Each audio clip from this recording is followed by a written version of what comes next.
तुम्हाला माहिती आहे का, दररोज भारतामध्ये 3,500 लोक हे तंबाखू आणि तंबाखूजन्य पदार्थांच्या सेवनामुळे मरत आहेत. तंबाखू आणि सिगारेटमुळे तोंडाचा कॅन्सर होतो, घशाचा कॅन्सर होतो, लंग्सचा कॅन्सर होतो. त्याशिवाय लंग्स खराब झाल्यामुळे टीबी होण्याचे चान्सेस वाढतात. त्याचबरोबर आजकाल तरुण वयामध्ये हार्ट अटॅक येण्याचे प्रमाण खूप वाढले, ते सुद्धा तंबाखूमध्ये असलेल्या कार्बन मोनॉक्साईडमुळे. तर अशी ही तंबाखू का बरं खातो आपण ती? जेव्हा मी काही लोकांना विचारलं, त्यावर त्यांनी मला सांगितलं की आम्हाला स्ट्रेस आला की तो घालवण्यासाठी आम्ही तंबाखू खातो. किंवा काही महिलांनी सांगितलं की मिश्रीनी दात साफ केल्याशिवाय सकाळी आमचं पोटच साफ होत नाही. तर मित्रांनो आणि मैत्रिणींनो, तंबाखूमुळे ना स्ट्रेस जातो ना पोट साफ होतं. त्याच्यामुळे फक्त आणि फक्त कॅन्सर होतो, हार्ट अटॅक येतो आणि पॅरालिसिस होऊ शकतो. तर अशी ही तंबाखू एवढी खराब आहे, तरी आपण का सोडत नाही? मला माहिती आहे, एकदा सवय लागली की तंबाखू सोडणं थोडं अवघड आहे. पण आज मी तुमच्यासोबत वर्ल्ड हेल्थ ऑर्गनायझेशन किंवा WHO ने सांगितलेल्या स्टेप्स शेअर करणार आहे, ज्यामुळे तुम्हाला तंबाखू सोडण्यामध्ये मदत होणार आहे. तर सर्वप्रथम तर तुम्ही सगळ्या मित्रांना आणि नातेवाईकांना सांगा की तुम्ही तंबाखू सोडणार आहात, ज्यामुळे त्यांनी जर तुम्हाला परत तंबाखू खाताना पाहिले तर ते अडवतील. त्यानंतर तुमच्या घरात असलेलं आणि कामाच्या ठिकाणी असलेलं तंबाखू आणि सिगारेटचे पॅकेट्स हे बाहेर फेकून द्या. त्याशिवाय अशा जागा जिथे गेल्यावर तुम्हाला तंबाखू खाण्याची आणि सिगारेट ओढण्याची इच्छा होते, त्या जागांवर जाण्याचे टाळा.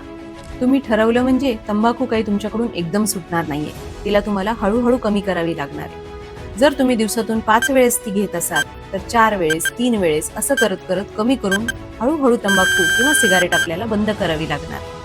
तुम्ही जर तंबाखू किंवा सिगारेट दर 2 तासांनी घेत असाल तर त्या 2 तासाच्या ऐवजी 3 तासांनी कसं तुम्ही त्याला पुढे ढकलू शकाल याचा प्रयत्न करा.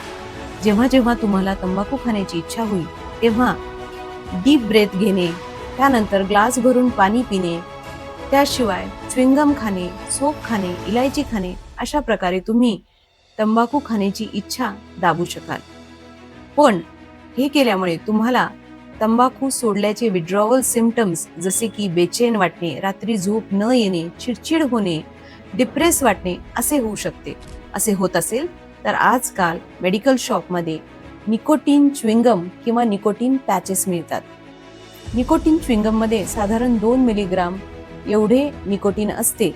तर जेव्हा जेव्हा तुम्हाला तंबाखू खाण्याची इच्छा होईल तेव्हा तुम्ही ते च्युइंगम खाऊन आपली इच्छा दाबू शकाल आणि हळूहळू तुम्ही ते च्युइंगम ही बंद करू शकाल. त्याशिवाय निकोटीन पॅचेस हे स्किनवर अप्लाय करायचे असतात आणि एक पॅच लावला की साधारणपणे 24 तास तुम्ही तो वापरू शकता.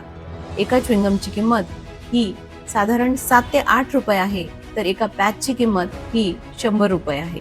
निकोटीन पॅचेस हे वेगवेगळ्या डोसेसमध्ये येतात, जसे की 21 मिलीग्राम, 14 मिलीग्राम आणि 7 मिलीग्राम. तर हळूहळू तुम्हाला डोस कमी करत तुम्ही पूर्णपणे निकोटीन पॅचेस आणि निकोटीन च्युइंगम बंद करू शकता. त्याशिवाय गव्हर्नमेंट ऑफ इंडियाने वेगवेगळे हेल्पलाईन नंबर चालू केलेले आहेत, जे की आता तुम्ही स्क्रीनवर पाहू शकता.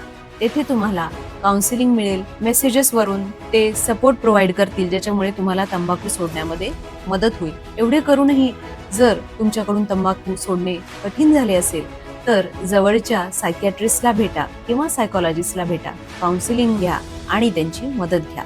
तुम्हाला माझा व्हिडिओ आणि माहिती आवडली असेल तर माझ्या व्हिडिओला लाईक करा, शेअर करा, सबस्क्राईब करा.